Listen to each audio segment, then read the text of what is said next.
Si bien Shingeki no Kyojin podría considerarse fácilmente uno de los mejores animes de la historia, eso no implica que esté exento de fallas. Este video tampoco se trata de menospreciar una historia que ha demostrado por qué ha llegado a donde está, pero nunca está de más reconocer esos aspectos, detalles por aquí y por allá que podrían haber mejorado desde mi punto de vista la experiencia de esta serie. Pero antes de empezar he de mencionar dos cosas. Uno, hablaré exclusivamente del anime. Me da igual el manga. Si hay un error del anime que en el manga está mejor abordado, pues bien por el manga, pero eso no arregla el problema del anime. 2. No hablaré nada del último capítulo especial. Hablaré hasta el penúltimo episodio. Ya dicho esto, vamos con los problemas de Shingeki no Kyojin.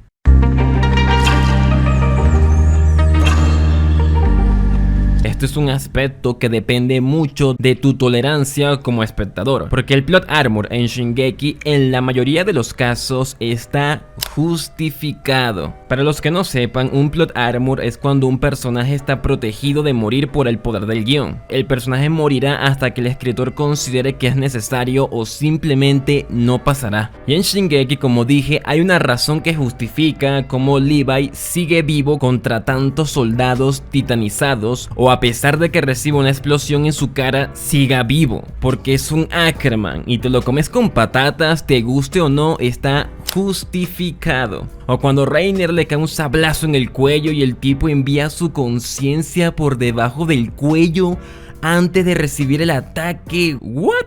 O las veces que Eren recibió balas y balas hasta el cansancio y ahí lo tienes vivito y coleando. La justificación que se puede regenerar, pero no deja de ser algo que pueda chirriar a algunos. Luego hay plot armor donde la justificación es casi nula, como cuando Erwin pierde un brazo. Aceptamos que la adrenalina y su capacidad de liderazgo lo mantenga consciente, pero ya cuando ataca casi que de la nada, sin brazo, es quizás demasiado. Cuando Hanji literalmente esquiva enfrente suyo una bala de una escopeta. En el arco de Marley o contra los jagueristas, los personajes les atacan con un montón de balas y nadie recibe una bendita bala. Y ni hablar de Floch, cae a metros de altura y ahí lo tienes con una bandita. Recibe una bala y cae en el mar y ahí lo tienes moribundo, hasta que al fin lo matan. El plot armor a veces puede ser un mal necesario y dependiendo de cómo se usa pueden compensarlo a futuro, en lo que vayan a desarrollar en el personaje que fue protegido con el poder del guión. En Shingeki lo han sabido compensar. Si Reiner hubiese muerto en el arco de Shiganshina, nos perderíamos muchas cosas que elevaron la calidad del personaje y de la historia a futuro. A mí personalmente no me afecta tanto, pero es verdad que aquí en Shingeki han abusado del plot armor.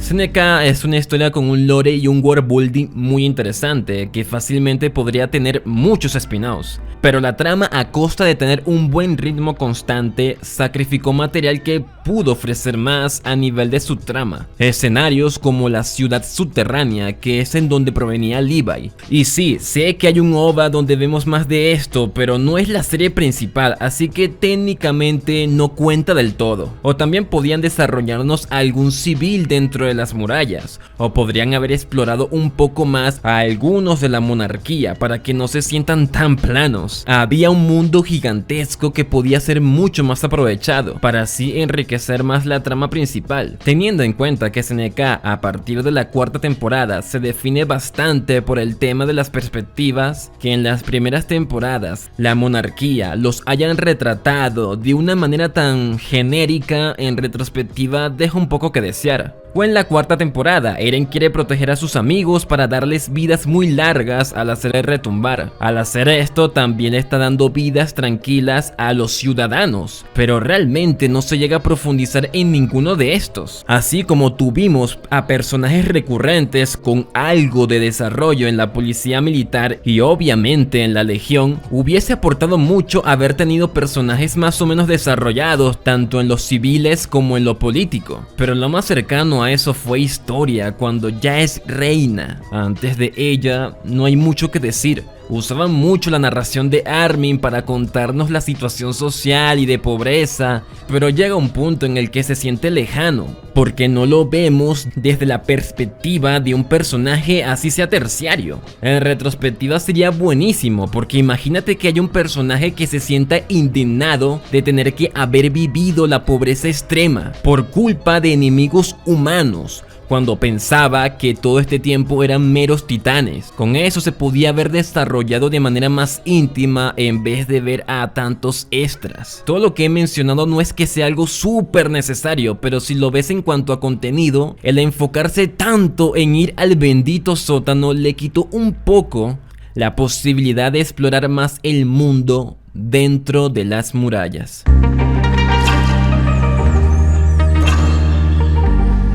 Mucho se dice que SNK mata personajes sin pestañear porque el mundo en el que viven es muy cruel. Y sí, es verdad, la serie cuando quiere matar a personajes lo hace increíble. Pero en sus inicios, cuando la serie tenía un tono más orientado al survival horror, las muertes que presenciábamos a menudo involucraban a personajes que quedaban un tanto en el olvido. Y es verdad que para una serie de este estilo es normal ver morir a muchos extras, pero la serie abusó de este recurso hasta el punto de desaprovechar el potencial de varios personajes que podrían haber contribuido más a la trama. Los amiguitos de Armin y Eren.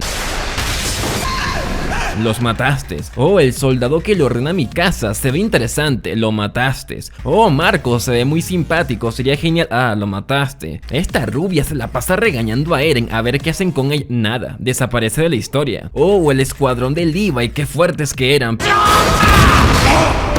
Pero nadie se acuerda de los nombres de esta gente, a excepción de Petra. Might, el segundo mejor soldado después de Levi. A diferencia de Levi, que es el mejor por su linaje, Might es un humano común y corriente. Estaría interesante ver qué desarrollan con esto. Ah, lo mataron. Este pibe quería un último trago, pero lo mataste. Nanaba se ve muy determinante y fuerte, parece que tiene un complejo con su padre, pero ya la están matando. Ay, qué linda pareja. Sí, ya, mucho. Son personajes que aparecen unos capítulos antes y te los matan sin haber desarrollado lo suficiente, haciendo que sus muertes sean un poco gratuitas. Y sí, sé que la muerte de Marco, Mai, el escuadrón de Levi son importantes para la historia, y hay otras que sirven muy bien para ambientar una atmósfera constantemente cruel, pero como personajes, a mí, y estoy seguro que no soy el único, me dan un poco igual. Recuerdo a Marco porque caía muy bien y porque afecta directamente en el desarrollo de Jean, no porque sea un personaje muy destacable. En retrospectiva, esto afectó negativamente. Cuando Hanji recuerda a la Legión de Reconocimiento, tiene mucho valor, pero por lo que simboliza, no porque te acuerdas de esos personajes que te haga decir wow, qué grandes personajes. No. Y quizás pienses, pero no podemos desarrollar a todo el mundo. No, pero eso tampoco es una buena excusa para matar a tantos extras como carne de cañón y poco más. Y repito, es entendible matar a extras, pero abusaron de eso, porque terminó siendo una excusa para evitar que los personajes principales puedan estar en un peligro real, puedan morir, lo cual se comprende, pero esto ligó con otro problema, y es que el terror de los titanes a veces era un poco infantil, porque matando a personajes con poco o nada de desarrollo tantas veces, el horror que causan esas criaturas, si lo piensas en frío, se siente un poco desaprovechado, poco arriesgado, digamos. Ya para la mitad de la segunda temporada, la trama tiene un enfoque más directo con titanes versus titanes, y desde la primera se va dejando poco a poco de lado, y ni hablar de la tercera temporada, que para ese punto ya habían quedado completamente de lado. El tiempo que duraron los titanes puros como la gran amenaza duró relativamente poco, y en ese corto periodo de tiempo no se aprovechó lo suficiente. La mayoría de muertes destacables en esta serie fue causado por personas o por portadores de titán, cuando en su comienzo nos plantean un peligro enorme, más que todo con los titanes en general, o sea, principalmente los titanes puros, y prácticamente ningún personaje lo suficientemente destacable muere a manos de este tipo de titán, y eso le restó valor al terror de esas criaturas sin conciencia que comen gente. En conclusión, La intención en sus inicios, como un survival horror, dejó bastante que desear. Pero ¿qué pasa con los personajes que no mueren? De seguro es excelente. Y bueno...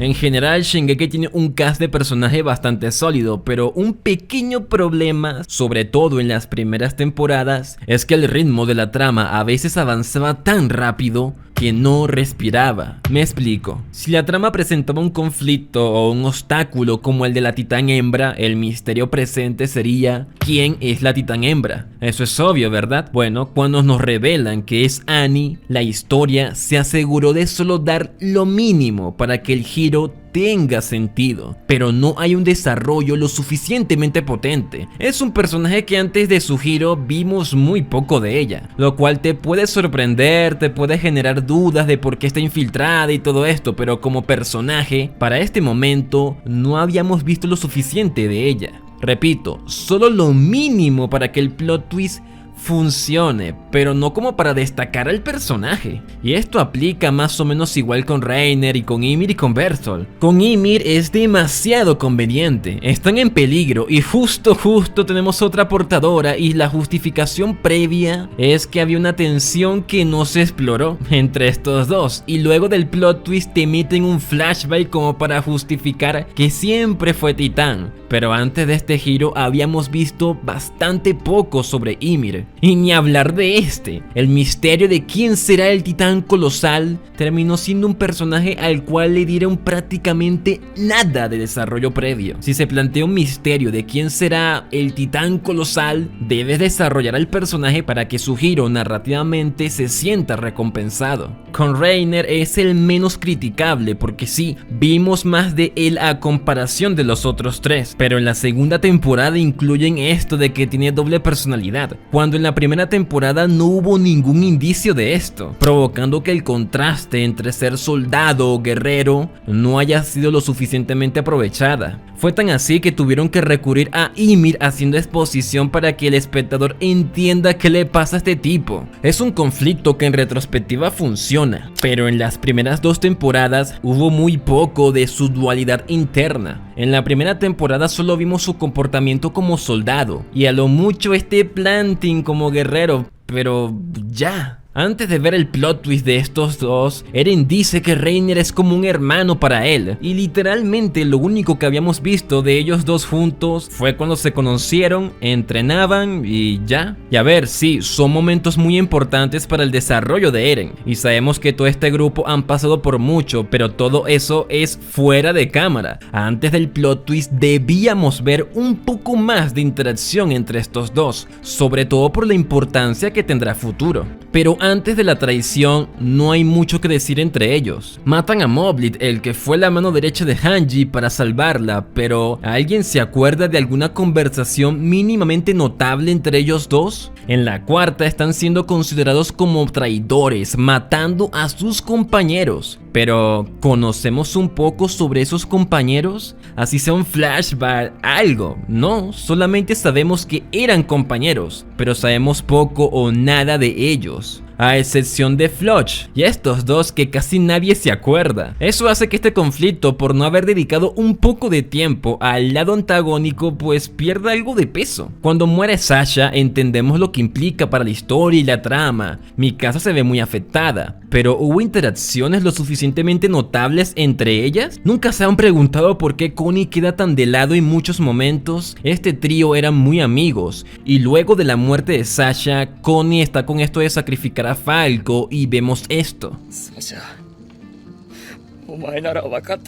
Y yo pregunto, ¿vimos interacciones más notables entre ellos antes del Timeskip? Mejor dicho, antes de que maten a Sasha. No me refiero a uno que otro diálogo suelto, hablo de interacción. Lo que quiero expresar es que en las primeras dos temporadas y en cierta medida también en la tercera, la historia se centraba en gran medida en la trama, los misterios y los conflictos políticos, pero rara vez se tomaba el tiempo para desarrollar los aspectos de ciertos personajes o brindarnos más más interacciones entre ellos. Es por eso que personajes como Levi o en su momento Erwin destacaron tanto, ya que su presencia permitía que la trama se tomara pausas para explorar sus interacciones y profundizar en sus caracterizaciones. Otro ejemplo, cuando Hanji se la pasó toda la noche con Eren hablando de titanes, o cuando Eren y Historia hablaron, o cuando el trío protagónico hablaba de que ya podían ir a Shiganshina. Ver más este tipo de escenas. No sé, tal vez Eren hablando más con Mikasa, ver más del trío secundario, desarrollar más a estos antes de sus plot twists,